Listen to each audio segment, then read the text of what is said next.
ನೋಡಿ, ಒಬ್ಬ ರಾಜ್ಯಪಾಲರು ಕಾನೂನಾತ್ಮಕವಾಗಿ ರಕ್ಷಣೆ ಅವ್ರನ್ನ ಮಾಡಿಕೊಂಡು ಕಾನೂನು ಬಾಹಿರವಾಗಿದ್ದಾಗ ಕಾನೂನು ತಜ್ಞರ ಜೊತೆ 20 ದಿವಸಗಳ ಕಾಲ ಆಯಿತು ರಾಜಭವನಕ್ಕೆ ಅವ್ರು ದೂರು ಕೊಟ್ಟು ಸಾಧಕ ಬಾಧಕಗಳು ಎಲ್ಲವನ್ನು ಪರಿಶೀಲಿಸಿ ಲೀಗಲ್ ಅಡ್ವೈಸ್ ತೆಗೆದುಕೊಂಡು ಅನುಮತಿಯನ್ನು ಕೊಟ್ಟಿದ್ದಾರೆ ವಿನಃ ಯಾರ್ದೋ ಒತ್ತಡಕ್ಕೆ BJP ಒತ್ತಡಕ್ಕೆ ಕೊಟ್ಟಿಲ್ಲ. ಕಾನೂನಾತ್ಮಕವಾಗಿ ಅನುಮತಿ ಕೊಟ್ಟಿದ್ದಾರೆ. ಜನಾರ್ದನ್ ರೆಡ್ಡಿ ಇರ್ಬೋದು ಅಥವಾ ಮುರುಗೇಶ್ ನಿರಾಣಿ ಇರ್ಬೋದು, ಶಶಿಕಲಾ ಜೊಲ್ಲೆ ತಪ್ಪು ಮಾಡಿದರೆ ಕೊಳ್ಳಿ, ಯಾರು ಬೇಡ ಅಂತಾರೆ? ಅದಕ್ಕೆ ಪುರಾವೆಗಳು ಬೇಕು, ದಾಖಲೆಗಳು ಬೇಕು.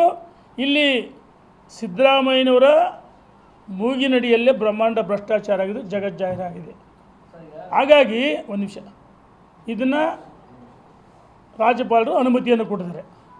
ಈ ಸಿದ್ದರಾಮಯ್ಯನವರು ನಾನು ಹೇಳಿ ಕೇಳ್ತೀನಿ, ನೀವು ತಪ್ಪು ಮಾಡಿಲ್ಲ ಅಂದರೆ DK ಶಿವಕುಮಾರ್ ಸಿದ್ದರಾಮಯ್ಯರು ಕಾಂಗ್ರೆಸ್ ಸಚಿವರು ಕೇಳೋಕ್ಕೆ ಇಚ್ಛೆಪಡ್ತೀನಿ. ಅಧಿವೇಶನ ಅದು ಒಂದು ದೇಗುಲ, ಪವಿತ್ರವಾದ ಸ್ಥಳ. ರಾಜ್ಯದ ಜ್ವಲಂತ ಸಮಸ್ಯೆಗಳು ಅಥವಾ ಏನಾದರೂ ಭ್ರಷ್ಟಾಚಾರಗಳಿದೆ ಚರ್ಚೆ ಮಾಡೋಕ್ಕೆ ಮುಕ್ತವಾಗಿ ಅವಕಾಶ ಇದೆ. ಅಲ್ಲಿ ಸ್ಪೀಕರ್ ಆ ಸ್ಥಾನವನ್ನು ದುರುಪಯೋಗ ಮಾಡಿಕೊಂಡು ನಿಯಮಾನುಸಾರ ಚರ್ಚೆ ಮಾಡೋಕ್ಕೆ ಅವಕಾಶ ಕೊಡಲಿಲ್ಲ. ಅವ್ರು ಸಿದ್ದರಾಮಯ್ಯನವರು ನಾವು ಸ್ವಚ್ಛವಾಗಿ ಹೇಳ್ಬೋದಲ್ಲ, ದಾಖಲೆ ಚರ್ಚೆ ಮಾಡೋಕ್ಕೆ ಅವಕಾಶ ಕೊಡ್ಬೋದಲ್ಲ.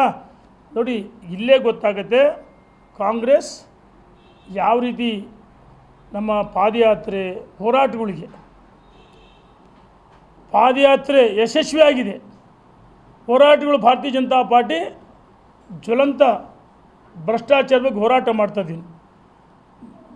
ವಾಲ್ಮೀಕಿ ಮಹರ್ಷಿ, ನಿಮಗೆ ಮಹರ್ಷಿ ವಾಲ್ಮೀಕಿಯವರಿಗೆ ಅಪಮಾನ ಮಾಡಿಸಿ ಪ್ರಾಮಾಣಿಕವಾಗಿ ನಾವು ಒಳ್ಳೆಯ ಕೆಲಸ ಮಾಡ್ತಾಯಿದ್ದೀವಿ. ಯಾರದೇ ವಿರುದ್ಧ ಷಡ್ಯಂತ್ರ ಮಾಡಿಲ್ಲ. ಸಿದ್ದರಾಮಯ್ಯನವರು ಕಳಂಕ ಹೊತ್ತದ ಅಂತ ಹೇಳ್ತಾರಲ್ಲ, ನಾನು 40 ವರ್ಷಗಳ ಸುದೀರ್ಘ ಕಾಲದಲ್ಲಿ ಯಾವುದೇ ಕಪ್ಪು ಚುಕ್ಕಿಯಲ್ಲಿ ಅಂತಾರಲ್ಲ, ಈಗ ಹೇಳ್ತೀನಿ ಸನ್ಮಾನ್ಯ ಸಿದ್ದರಾಮಯ್ಯನವರೇ, ತಾವು ಯಾವುದೇ ತನಿಖಾ ಸಂಸ್ಥೆಗಳನ್ನು ಎದುರಿಸಿ ನ್ಯಾಯಾಲಯದಲ್ಲಿ ನಿಮಗೆ ಜಯ ಸಿಕ್ಕಾಗ ಮುಖ್ಯಮಂತ್ರಿ ಆಗಲಿ ಅಂತ ನಾವು ಹೇಳ್ತಕ್ಕೆ ಇಚ್ಛೆಪಡ್ತೀವಿ.